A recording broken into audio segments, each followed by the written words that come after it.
નમસ્કાર દર્શક મિત્રો, આપનું હાર્દિક સ્વાગત છે સ્પાર્ક ટુડે ન્યૂઝ ચેનલમાં.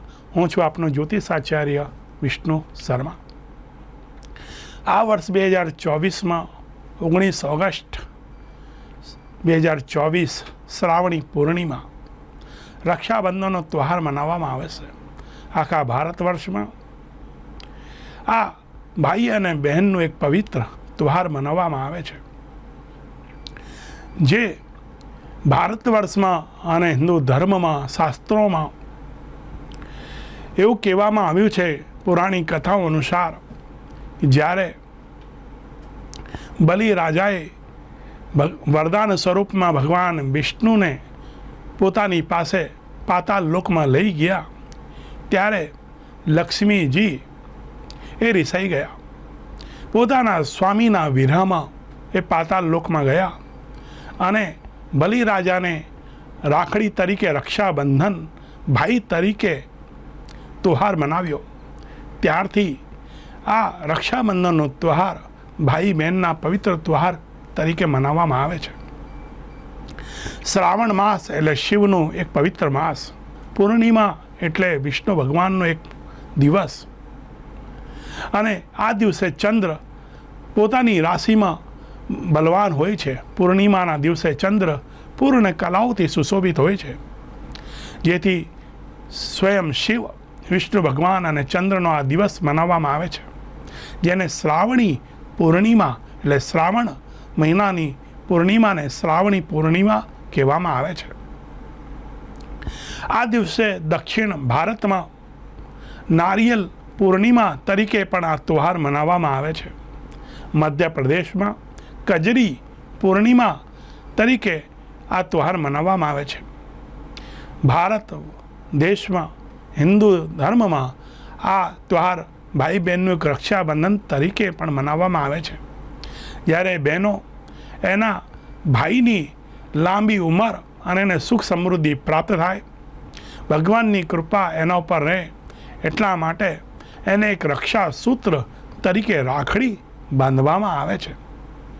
પુરાતન કાળના સમયમાં જ્યારે બ્રાહ્મણો અને ઋષિ મુનિઓ એક રક્ષા સૂત્ર બાંધતા હતા, ત્યારથી એ પરંપરા ચાલતી આવી છે.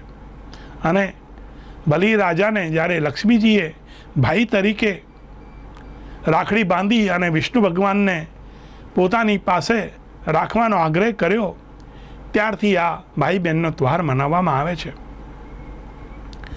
આ વર્ષ સોમવાર 19 ઓગસ્ટ 2024 શ્રવણ નક્ષત્ર અને મકર રાશિમાં પ્રાતકાલ સવારે 4:05 પૂર્ણિમા સોમવારના દિવસે પ્રારંભ થાય છે. શાસ્ત્રો અનુસાર આ દિવસે વિષ્ટિકરણ પણ છે. વિષ્ટિકરણને ભદ્રા તરીકે મનાવવામાં આવે છે. વિષ્ટિ એટલે ભદ્રા શનિની બહેન અને સૂર્યની પુત્રી છે, જેને અશુભ માનવામાં આવે છે. અને ભદ્રા બપોરે 1:31 સુધી ભદ્રા કાળ રહેશે. પણ શાસ્ત્રોમાં એવું કહેવામાં આવ્યું છે કે જ્યારે બહેન પોતાના ભાઈને રાખડી તરીકે આ રક્ષાસૂત્ર બાંધતી હોય, ત્યારે એ ભાઈ ઉપરથી દરેક અશુભ ફળ નાશ થઈને એને શુભ ફળની પ્રાપ્તિ થાય છે. શ્રાવણી પૂર્ણિમાના દિવસે બ્રાહ્મણો યજ્ઞોપવિત બદલતા હોય છે. યજ્ઞોપવિત, ઉપનયન, ઉપાકર્મ, સંસ્કાર, ઉપનયન, દાન, ધર્મ, જપ અને તર્પણ, પિતૃક્રિયાનો આ દિવસ માટે બહુ સર્વશ્રેષ્ઠ કહેવામાં આવ્યું છે. યજુર્વેદી બ્રાહ્મણો શ્રાવણી પૂર્ણિમાના દિવસે યજ્ઞોપવિત બદલતા હોય છે. આ દિવસે ભગવાનનું, વિષ્ણુ ભગવાન નારાયણનું ભજન, નામ અને કીર્તન કરવાથી શુભ ફળની પ્રાપ્તિ થાય છે.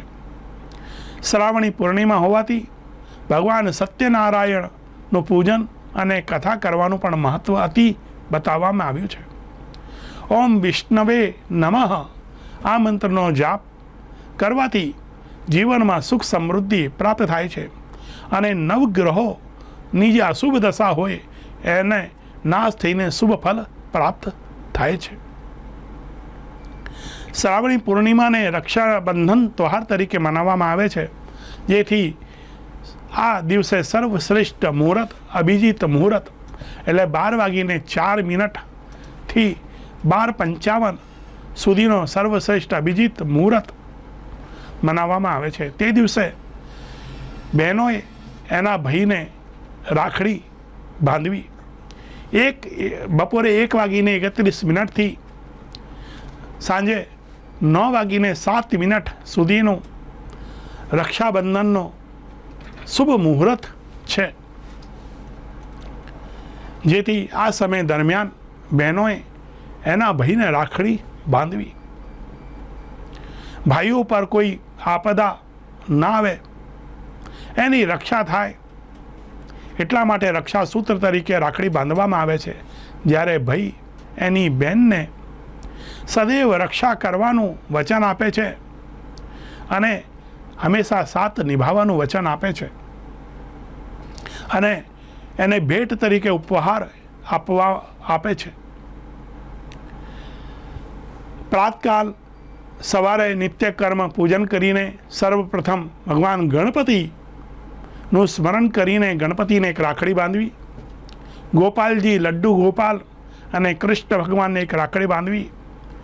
પછી થાળીમાં કંકુ, ચોખા અને ફૂલ અને રાખડી